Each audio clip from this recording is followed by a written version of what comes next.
മനുഷ്യന്മാർ കൂട്ടത്തോടെ സെറ്റിൽ ചെയ്തത്. അതുകൊണ്ടാണ് അന്ന് അങ്ങനെ വന്നത്, നദീതീരങ്ങളിൽ സംസ്കാരം വന്നത്. അന്ന് വെള്ളം ട്രാൻസ്പോർട്ട് ചെയ്യാനുള്ള വേറെ മാർഗം ഉണ്ടായിരുന്നു.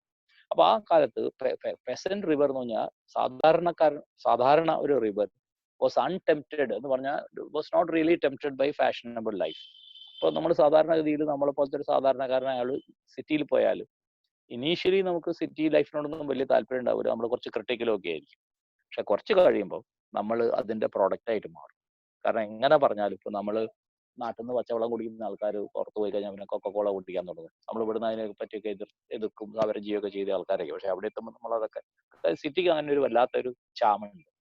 എന്തൊക്കെ നിങ്ങൾ പറഞ്ഞാലും city will absorb you like anything. അപ്പൊ അത് പോയ ആൾക്കാർക്ക് അറിയാം.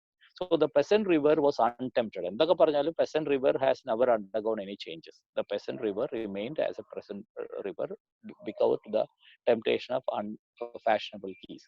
വേർഡ് മീനിങ്സ് ഒക്കെ പറയലുണ്ട്, അത് നോക്കുക. കീസ് എന്നുള്ള വാക്കിനൊക്കെ അർത്ഥം നോക്കുക. ബൈ മോർണിംഗ് ടൈംസ്, ഈ വരി പഠിക്കാൻ പറ്റുന്ന ചില വരികളാണ് നേരത്തെ ഞാൻ വായിച്ചിട്ടുള്ള the mercury sank in the mouth of his dying day എന്നുള്ളത്. The death of his day was a dark cold day. ഇതൊക്കെ ഇതിലേതെങ്കിലും വരികളൊക്കെ പറ്റുക പഠിക്കുക. അതിന്റെ അടുത്തൊരു വരിയാണ് by mourning times the death of the poet was kept from his poems. ഇത്ര മനോഹരമായിട്ട് ഓടന കവിത എഴുതാൻ പറ്റുന്നുള്ളത് ഈ കവിത വായിച്ചപ്പോൾ എനിക്ക് മനസ്സിലായത്. സാധാരണ ഒരാളെ മരണത്തെ പറ്റി ഇതിന് നന്നായിട്ട് ഒരാൾക്ക് പറയാൻ പറ്റും. മോർണിംഗ് ടങ്സ് എന്ന് പറയുന്നത് അഡ്മയറേഴ്സ് ആണ്, അല്ലെ അയാളെ വായനക്കാർ. അവര് മോൺ ചെയ്തുകൊണ്ടിരിക്കും, അവര് കരഞ്ഞുകൊണ്ടിരിക്കും. The death of the poet was kept from his poems എന്ന് വെച്ചാൽ വളരെ സിമ്പിൾ ആയിട്ട് പറഞ്ഞാൽ ദ പോയംസ് വേർ ലിബറേറ്റഡ്.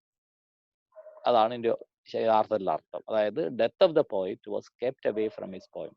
ഇദ്ദേഹത്തിന്റെ കവിതകൾക്ക് സ്വാതന്ത്ര്യം കിട്ടിയ ഒരു അർത്ഥത്തിൽ. എങ്ങനെയാണ് ഈ കവിത എന്തെങ്കിലും കറക്ഷൻ വരുത്താൻ പറ്റുന്ന എയ്ഡ്സിന് മാത്രമേ ഉള്ളൂ. ഇത് എയ്ഡ്സിന്റെ കവിത എഴുതുന്ന രീതിയെ പറ്റി അറിഞ്ഞാൽ ഇത് ശരിക്കും നിങ്ങൾക്ക് പറയാൻ പറ്റും. ഇതൊക്കെ പറയുമ്പോഴേക്കും എന്റെ സമയം കുറെ അപ്രത്യക്ഷമാവും എന്നുള്ളതാണ്. Almost half an hour. Yeats കവിത എഴുതുന്ന രീതി എങ്ങനെയാ വെച്ചാൽ ബിറ്റ്വീൻ ലൈൻ, റിച്ചാർഡ് സ്റ്റാൽവർത്തിന്റെ റീഡിങ് ബിറ്റ്വീൻ ലൈൻസ് എന്ന ബുക്കിൽ അദ്ദേഹം വളരെ ക്ലിയർ ആയിട്ട് അത് എഴുതിയിട്ടുണ്ട്. എയ്ഡ്സ് ആദ്യം തന്നെ ഒരു കവിത എഴുതണമെങ്കിൽ അദ്ദേഹം അത് മുഴുവൻ പ്രോസിൽ എഴുതും. അപ്പൊ ഒരു 6-7 പേജ് ഉണ്ടാവും. പിന്നെ ഓരോ വാക്കും ഇങ്ങനെ വെട്ടി വെട്ടി വെട്ടി വെട്ടി വെട്ടി ഏറ്റവും കുറച്ച് വാക്കാകും. പിന്നെ അതിന്റെ മുകളിൽ ഒരുപാട് റിവൈസ് ചെയ്തിട്ടാണ് എയ്ഡ്സിന്റെ കവിത എഴുതുന്നത്. എയ്ഡ്സിന്റെ കവിത നമ്മളെ കണ്ടൻസ് മിൽക്ക് മാതിരി, അതിൽ നിന്ന് നൂറ്റിക്കളയാനില്ല, അത്രയധികം കണ്ടൻസ്ഡ് ആയിരിക്കും. ചക്ക വരട്ടിയതൊക്കെ മാതിരിയാണ് നമ്മൾ എയ്ഡ്സിന്റെ കവിത എന്ന് പറഞ്ഞാൽ. അതിൽ തീരെ ജലാംശം ഉണ്ടാകും. അത്ര ഏത് കവിതകൾ നിങ്ങൾ നോക്കിയാൽ Byzantium, sailing to Byzantium, second coming, Leda and the swan, ഏത് കവിത വായിച്ചാലും അത് എയ്ഡ്സിന്റെ കവിതകൾ വായിക്കും മനസ്സിലാവും. അപ്പൊ ഇങ്ങനെ ഈ കവിയെ അദ്ദേഹത്തിന്റെ കവിതയിൽ നിന്ന് മാറ്റി നിർത്തി എന്നാ പറയും. എന്നുവെച്ചാൽ വ്യക്തി ഇല്ലാതെയായി. ഇതാണ് സൂചന. എയ്ഡ്സ് എന്ന് പറഞ്ഞ കവിയെ അദ്ദേഹത്തിന്റെ കവിതയിൽ നിന്ന് മാറ്റി നിർത്തി എന്ന് പറഞ്ഞാൽ എയ്ഡ്സിന്റെ കവിതയിൽ നിന്ന് എയ്ഡ്സിനെ മാറ്റി നിർത്തി എന്ന് പറഞ്ഞാൽ എയ്ഡ്സിന് ഇനി ആ കവിതയിൽ വീണ്ടും ഇടപെടാൻ പറ്റില്ല. കാരണം ജീവിച്ചിരിക്കുമ്പോൾ മാത്രമേ നമുക്ക് അതിൽ ഇടപെടാൻ പറ്റൂ. മരിച്ചു കഴിഞ്ഞാൽ ഈ കവിതകൾ സ്വതന്ത്രമായി, ഇനി അത് ആർക്കും തൊടാൻ പറ്റില്ല. So that's idea. The death of the poet was kept from his poems. But for him, now look at the last day. But for him, it was his last afternoon as himself. Physically, that was his last afternoon. ബെഡിൽ കിടക്കുകയാണ് ഹോസ്പിറ്റലിൽ. അപ്പൊ നിങ്ങൾക്ക് അറിയാം, ഒരു hospital ബെഡിൽ ഒരു ICUലൊക്കെ കിടക്കുമ്പോൾ situation. The afternoon of nurses and rumours. അത് മരിച്ചോ മരിച്ചില്ലേ എന്നുള്ള ഒരു ന്യൂസ്. ഇന്നത്തെ മാതിരി ഇല്ലെങ്കിലും TV ഒക്കെ ഉള്ള കാലാണ്, TV ഇല്ലാത്ത കാലാണെന്ന് റേഡിയോ ന്യൂസുകളായി ഉണ്ടാവുക. അപ്പൊ ഇടയ്ക്കിടയ്ക്ക് നിങ്ങൾക്ക് അറിയാൻ പ്രശസ്തരായ ആൾക്കാരൊക്കെ കിടക്കുകയാണെങ്കിൽ ഹോസ്പിറ്റല് 2 മണിക്കൂറോ 3 മണിക്കൂറോ കൂടുമ്പോൾ മെഡിക്കൽ ബുള്ളറ്റിൻ റിലീസ് ചെയ്യും. ആ ബുള്ളറ്റിൽ പറയും ക്രിട്ടിക്കലാണ്, വളരെ ക്രിട്ടിക്കലാണ്. അപ്പൊ ആൾക്കാർ അപ്പോഴേക്കും ഏകദേശം പറഞ്ഞു തുടങ്ങും മരിച്ചിട്ടുണ്ടാവും ചില ആൾക്കാർ. അങ്ങനെയൊക്കെയുള്ള ചർച്ചകൾ ഓട്ടോമാറ്റിക്കലി നിങ്ങൾക്ക് അറിയാം. നാട്ടിൽ ഒരാൾ മരിക്കാൻ കിടക്കുമ്പോൾ അങ്ങനെ ചർച്ചകളൊക്കെ. This was a last afternoon as himself. The afternoon nurses and rumors. The provinces of his body revolted. ഒരാൾ മരിക്കുക എന്ന് പറഞ്ഞാൽ അയാളുടെ ശരീരത്തിന്റെ ഓരോ ഭാഗമായിട്ട് മനസ്സിനെ അല്ലെ ബ്രെയിനിനെ അനുസരിക്കാതിരിക്കാൻ തന്നെ. നമ്മളെ ബ്രെയിനിനെ അനുസരിച്ചാണ് ശരീരം മുഴുവൻ മൂവ് ചെയ്യുന്നത്. ബ്രെയിനിനെ അനുസരിക്കാതെ ഒരു ശരീരത്തിന് ഭാഗം ഉണ്ടാകുമ്പോൾ ആ ഭാഗം മരിക്കുക എന്നർത്ഥം. അതാണ് അവിടെ ഉദ്ദേശാർത്ഥം. പ്രൊവിൻസസ്, ഡിഫറെന്റ് പ്രൊവിൻസസ് എന്ന് വെച്ചാൽ ഒരു ജില്ലയ്ക്ക് നമുക്ക് ഒരുപാട് അതിർത്തികളൊക്കെ ഉള്ളവർ ആദ്യം കാല് പണി കൊടുക്കും, പിന്നെ വിരലുകൾ പണി കൊടുക്കും. അങ്ങനെയാണ് ഒരാളെ മരണം ഉണ്ടാവുക actually. So the provinces of his body revolted, the squares of his mind was empty. Beautiful ആയിട്ടുള്ള വരിയാണ്. കവിത അനർഗളമായിട്ട് പ്രവഹിച്ച ഇദ്ദേഹത്തിന്റെ മനസ്സ് ഇപ്പോ എന്തായിപ്പോയി? എം ടി ആയിപ്പോയി. അവിടെ ഒന്നുമില്ല. കവിത പറ്റിയ ഒരു മനസ്സായിപ്പോയി. കാരണം മനസ്സ് സജീവമാകുമ്പോൾ മാത്രമേ, അസുഖം പിടിച്ചു കിടക്കുന്ന ഒരു മനസ്സിന് കവിതയൊന്നും എഴുതാൻ പറ്റും. അപ്പോ അത്രയധികം ഗംഭീരമായിട്ട് കവിതകൾ വന്നുകൊണ്ടിരുന്ന അദ്ദേഹത്തിന്റെ മനസ്സിന്റെ ഭാഗങ്ങൾ, provinces of his body and squares of his mind were empty. Silence invaded the suburbs. പതുക്കെ പതുക്കെ ഓരോ ഭാഗമായിട്ട് സൈലന്റ് ആയി, ഓരോ പാർട്ടായിട്ട് സൈലന്റ് ആയി. Meaning death is actually filtering in. The current of his feeling failed. അദ്ദേഹത്തെ ഫീലിംഗ് എന്ന് പറയുന്ന സാധനം ഇല്ലാതെ. കാരണം ഫീലിംഗ് ഉണ്ടാവണമെങ്കിൽ റെസ്പോൺസ് ഉണ്ടാവണമെങ്കിൽ നമുക്ക് ശരീരം പ്രവർത്തിക്കണം. അപ്പൊ അദ്ദേഹത്തിന്റെ ഫീലിങ്സ് എല്ലാം അവസാനിച്ചു. He became his admirers. ഏറ്റവും മനോഹരമായ വരിയാണ് ഇതിലുള്ള എനിക്ക് തോന്നിയത്. He became his admirers. എന്താണ് ഹി ബിക്കെയിം ഹിസ് അഡ്മയറേഴ്സ് എന്ന് പറഞ്ഞാൽ, അദ്ദേഹം ഇനി ജീവിക്കുക അദ്ദേഹത്തിന്റെ ആരാധകരിൽ മാത്രമാണ്. കാരണം വ്യക്തിപരമായിട്ട് എയ്ഡ്സ് മരിച്ചു, ആളുകളുടെ മനസ്സിൽ മാത്രമാണ്. So he became a memory എന്ന് പറയുന്നതിന്റെ ഏറ്റവും മനോഹരമായ എക്സ്പ്രഷൻ ആണ് he became his admirers. He became a memory. He became only a memory in the mind. His physical presence is actually lost. Now, he is scattered among 100 cities. He എന്ന് പറഞ്ഞാൽ the news of his death. The news of his death is shattered or scattered, spread over all the continents and wholly given to unfamiliar affections.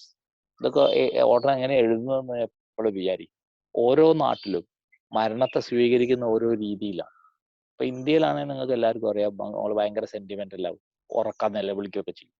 അങ്ങനെ ആയിരിക്കണം എന്നില്ല ഇംഗ്ലണ്ടിലെ ആൾക്കാർ അതിനെ കാണും, വേറെ രാജ്യത്ത് അങ്ങനെ ആവണമെന്നില്ല. അപ്പോൾ ആളുകൾ പ്രതികരിക്കുന്ന രീതി അങ്ങനെയായിരിക്കും.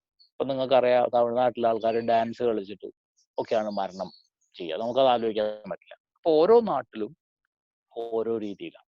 അപ്പോൾ എയ്ഡ്സിന് തീരെ പരിചയമില്ലാത്ത നാടുകളിൽ പോലും ഇദ്ദേഹത്തിന്റെ മരണം ആളുകൾ പല രീതിയിൽ ചർച്ച ചെയ്യുന്നു.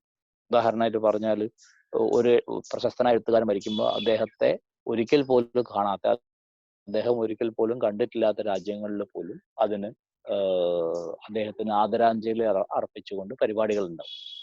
ആ പരിപാടികൾ ഉള്ള രാജ്യങ്ങളോ അത് ചെയ്യുന്ന ആൾക്കാരെയോ ഈ കവി ഒരിക്കലും കണ്ടിട്ടുണ്ടാവില്ല. അതാണ് കവികളുടെ ഏറ്റവും വലിയ പ്രത്യേകത. എഴുത്തുകാരന്റെ ഏറ്റവും വലിയ പ്രത്യേകത എന്ന് പറഞ്ഞാൽ, എഴുത്തുകാരൻ ആക്ച്വലായിട്ട് സഞ്ചരിച്ച രാജ്യങ്ങളിലേക്കാളും കണ്ട ആളുകളെക്കാളും എത്രയോ ആളുകൾ എഴുത്തുകാരനെ ആരാധിക്കുന്നുണ്ടാവും. ഇപ്പം നമ്മളെ മലയാളത്തിലെ എം ടി വാസുദേവൻ നായരൊക്കെ പോലത്തെ ഒരാൾ, മൂന്നര പോലത്തെ ആൾക്കാരെ ഇഷ്ടംപോലെ ആൾക്കാർക്ക് അറിയാം.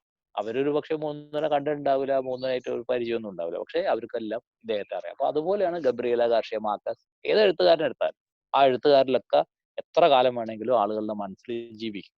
So he now scattered among 100 cities and wholly given to unfamiliar affections. The kind of affection people show unfamiliar to AIDS the writer, because he has hardly എത്ര പേരെ എയ്ഡ്സിന് പരിചയമുണ്ടാവും? 1000 പേരോ 10000 പേരോ പരിചയമുണ്ടാവും. ഒരു പക്ഷേ ഇദ്ദേഹത്തിന് ന്യൂസ് വലിയ ന്യൂസാണ്. എയ്ഡ്സ് മരിച്ച ന്യൂസ് എന്ന് പറഞ്ഞാൽ എല്ലാ പത്രങ്ങളിലും ഭയങ്കര ഗംഭീരം. പ്രത്യേകിച്ച് ഇന്ത്യയിലെ എയ്ഡ്സിന് ഭയങ്കര ആരാധനയുള്ള ഒരു രാജ്യമായിരുന്നു. നിങ്ങൾക്ക് എല്ലാവർക്കും അറിയാം, നമ്മളെ രവീന്ദ്രനാഥ് ടാഗോറിന് നോബൽ പ്രൈസ് കിട്ടാൻ ഒരു കാരണക്കാരൻ എയ്ഡ്സ് ആണ്. കാരണം അദ്ദേഹത്തിന് ഗീതാഞ്ജലി എന്നുള്ള ബുക്കിന് ആമുഖം എഴുതിയത് എയ്ഡ്സ് ആണ്. ആ ഒറ്റ കാരണം കൊണ്ടാണ് ഈ ബുക്ക് വിദേശങ്ങളിൽ ശ്രദ്ധിക്കപ്പെട്ടത്. മാത്രമല്ല, ഈ നോബൽ പ്രൈസ് കമ്മിറ്റിയിൽ എയ്ഡ്സ് ഉണ്ടായിരുന്നു. അദ്ദേഹം എത്ര സ്വാധീനിച്ചിട്ടുണ്ടെന്ന് നമുക്ക് അറിയില്ലെങ്കിലും അതിൻ്റെയൊക്കെ കാരണമായിട്ടാണ് ഇന്ത്യയിൽ ആദ്യമായിട്ടും അവസാനമായിട്ടും ഒരു എഴുത്തുകാരന് നൊബേൽ കിട്ടിയത്. So and he find his happiness in another kind of would. നമുക്ക് എന്തായാലും നമ്മളെ ആൾക്കാർ ധാരാളമായിട്ട് ഓർമ്മിക്കുകയും നമ്മളെ ആൾക്കാർ ആദരിക്കുകയൊക്കെ ചെയ്യുന്നത് നമുക്ക് വലിയ ഇഷ്ടമുള്ള കാര്യമാണ്. പക്ഷെ ഇദ്ദേഹത്തിന് ജീവിച്ചിരിക്കുമ്പോൾ അത് കിട്ടിയിട്ടുണ്ടാവും ധാരാളം. പക്ഷെ മരിച്ചു കഴിഞ്ഞപ്പോഴാണ് അദ്ദേഹം വലിയൊരു എഴുത്തുകാരനായിട്ട് അംഗീകരിക്കപ്പെട്ടത്. So another kind of wood is another kind of place and be punished under a foreign code of conscience. ഇത് രസമുള്ള ഒരു എക്സ്പ്രഷൻ ആണ്. പണിഷ്ഡ് എന്ന് പറഞ്ഞാൽ ഇന്റർപ്രറ്റഡ് എന്നാണ് അർത്ഥം. എയ്ഡ്സിന്റെ കവിത ഇപ്പോ മരിച്ചു കഴിഞ്ഞപ്പോൾ മരിക്കുമ്പോൾ തീർച്ചയായിട്ടും അല്ലെ വലിയ അവാർഡ് കിട്ടുമ്പോൾ മരിക്കുമ്പോൾ ഒക്കെ എന്തുണ്ടാവും വെച്ചാൽ ഈ ആളുകൾ ഭയങ്കരമായിട്ട് ചർച്ച ചെയ്യപ്പെടും. ഇപ്പോൾ ഒരാൾക്ക് നോബൽ പ്രൈസ് കിട്ടിയ ഇമ്മീഡിയറ്റ്ലി നമ്മളെ പത്രത്തിൽ, അതായത് കിട്ടിയത് ജപ്പാനിലെ എഴുത്തുകാരിയായിരിക്കും അല്ലെ സ്പാനിഷ് എഴുത്തുകാരിയായിരിക്കും, പക്ഷെ നമ്മളെ മലയാളം പത്രത്തിൽ പോലും വലിയ ഫ്രണ്ട് പേജ് ന്യൂസ് ഉണ്ടാവും. തീർച്ചയായിട്ടും എയ്ഡ്സ് മരിച്ച പിറ്റേന്ന് എല്ലാ പത്രങ്ങളിലും എയ്ഡ്സിന്റെ ന്യൂസ് ഉണ്ടാവും. മാത്രമല്ല, അന്ന് ആ ലാംഗ്വേജിൽ, ആ പത്രത്തിന്റെ ആ ലാംഗ്വേജിൽ ഏതെങ്കിലും ഒരാള്, ആ നാട്ടിലെ പ്രശസ്തരായ ഒരാള് അല്ലെ സാഹിത്യകാരൻ എയ്ഡ്സിനെ പറ്റി ഒരു മെമ്മോയർ എഴുതിയിട്ടുണ്ട്. നിങ്ങൾക്ക് ഇതെല്ലാം കാണാം. എപ്പോഴായാലും ഒരു അവാർഡ് കിട്ടിയാലോ ആള് മരിച്ചാലോ ഒക്കെ തന്നെ അയാളെ പറ്റിയിട്ട് ഏതെങ്കിലും ഒരാള് ഒന്നുമില്ലേ വാരാന്ത പതിപ്പിലെങ്കിലും എഴുതും. അപ്പൊ എന്തുണ്ടാവും വെച്ചാൽ punished under foreign God of. ഇപ്പൊ എയ്ഡ്സ് എന്നൊക്കെ പറഞ്ഞ കവി എഴുതിയ കവിതകളെ ആളുകൾ ഇന്റർപ്രറ്റ് ചെയ്യുന്നത് വളരെ വ്യത്യസ്തമായിട്ട് ഒരു ഫോറിൻ ടങ്ങിലാണ്, വ്യത്യസ്തമായ ഒരു ഭാഷ, വ്യത്യസ്തമായ ഒരു സംസ്കാരത്തിലാണ്, ഒരു കാഴ്ചപ്പാടിലാണ്.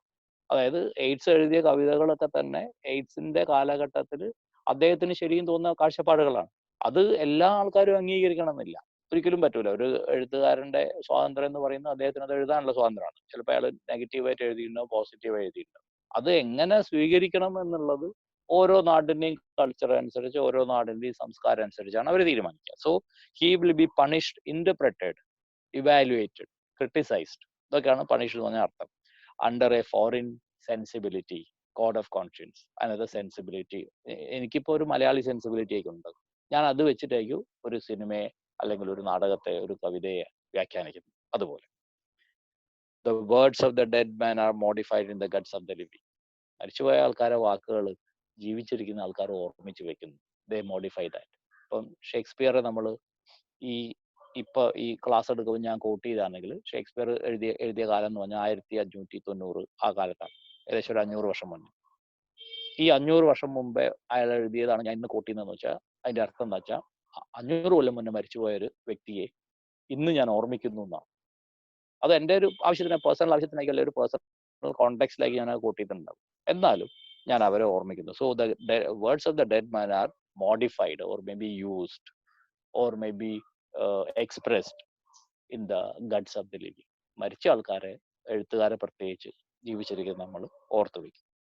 But in the importance noise of tomorrow, ഇവിടെയാണ് ഓഡൻ എന്ന് പറയുന്ന ഒരു സോഷ്യലിസ്റ്റ് കവി അല്ലെങ്കിൽ ഒരു സോഷ്യലി കമ്മിറ്റഡ് ആയിട്ടുള്ള കവി രംഗത്ത് വരുന്നത്. In the importance noise of tomorrow, നാളെ എത്ര പേര് എയ്ഡ്സിനെ ഓർമ്മ